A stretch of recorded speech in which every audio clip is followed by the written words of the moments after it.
Alright, so in this video I'm going to show you how to hang straddle traps and ceiling traps.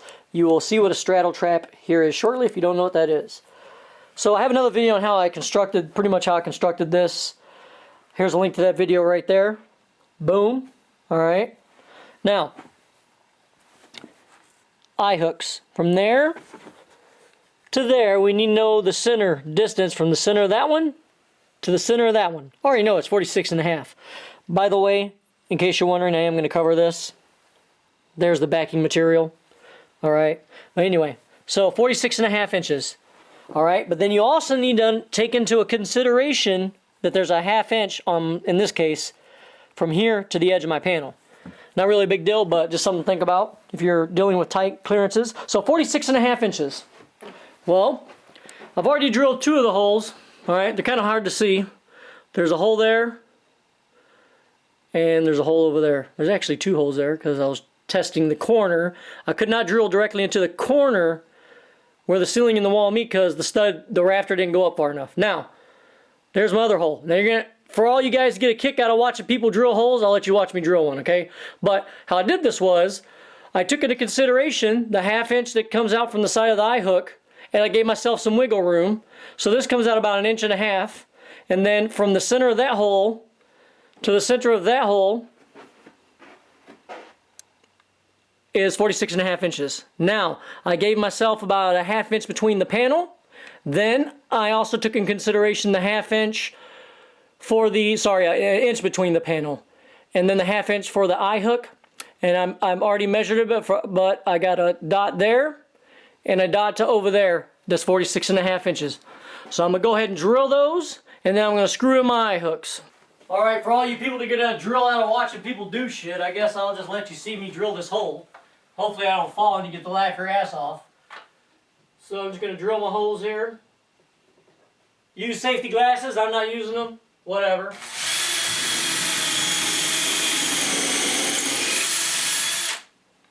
You want to make sure you drill in far enough for whatever you're going to be sticking in there.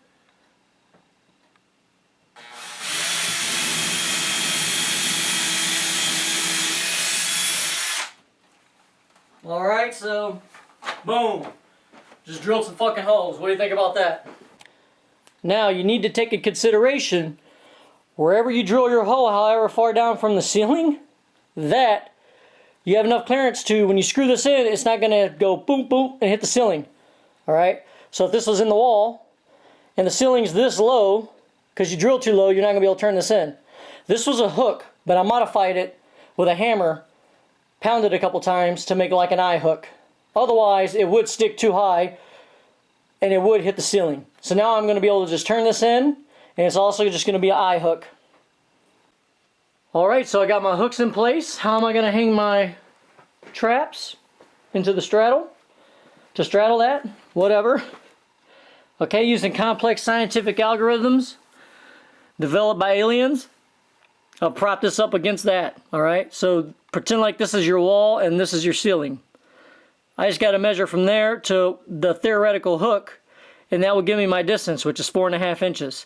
Now, it doesn't really matter because I'm using mechanics wire to do this. Now, some people might use chains, but you're not going to see this. Where this is going to be positioned, you will not be able to see the back of these. Alright?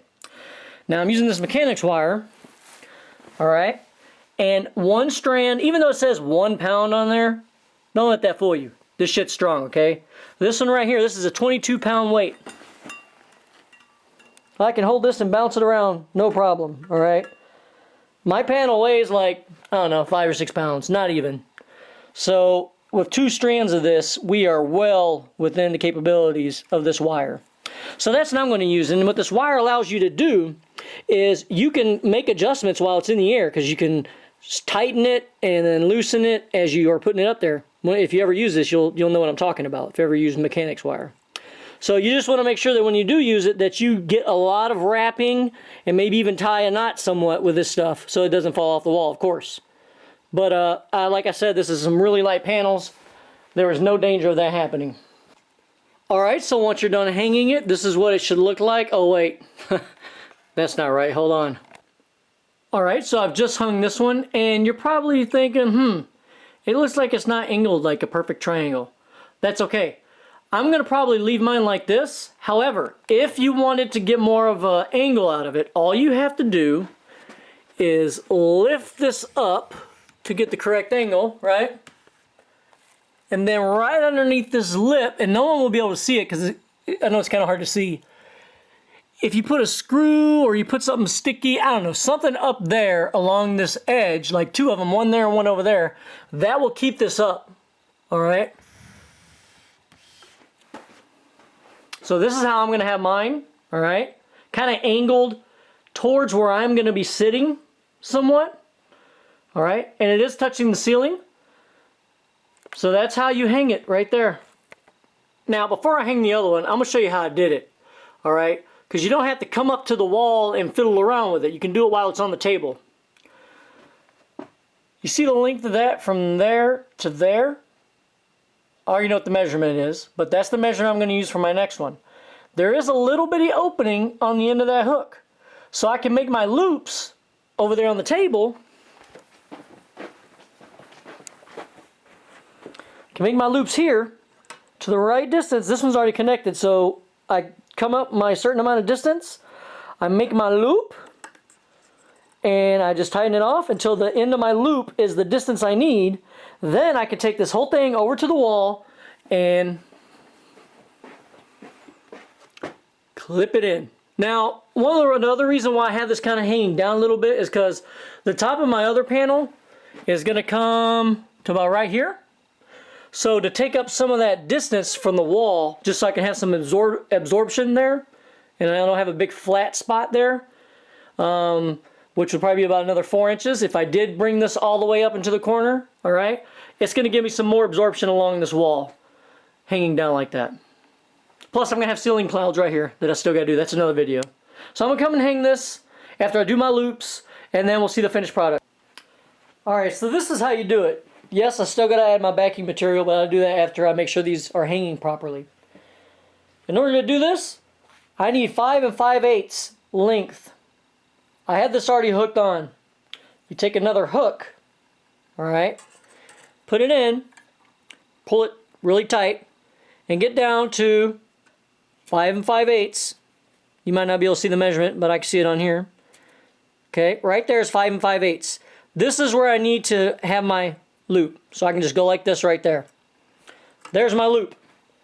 Everything I do down here is not going to affect my loop. My loop's always going to be right here. Okay, so I could just come down here, start doing my twirls, twirling this thing around, and my loop is going to stay right there. And that's how I get my distance for when I'm going to hang it. Then I can just take it and hang it, and I'm good to go. So I'm just going to go like this, start looping it, and I'm going to finish, and then I'm going to go hang it. So it might help if you like hold this like this and you just go like this and then just keep doing your loops. All right. Come back through here. All right. There's no science to this. Pretty sure someone can make this into rocket science the way people are these days. But that's pretty much it. I'm making a loop. And this loop will be able to just hook onto my hook and I'll be good to go. So I'm going to do the same to the other side. Just thought I'd show you an easier way of doing that. And then I'm going to go hang it. Then I do my one last check, make sure it's coming out to 5 5/8 to the end of my hook, and it is. So, good to hang. Alright, so there they are, straddling that ceiling to wall corner. 2 of them. Alright, they're the same length, hanging down the same distance from the ceiling. I have another video where I showed how I made these traps here, the corner traps. There's a link to that video right there. Go check it out. Alright. So if you like this video, go ahead and give it a like. The next video I'm going to be recording is how to do the ceiling clouds. So if you're watching that, if you're watching this, I've already made them. So this is Dozer. Peace out.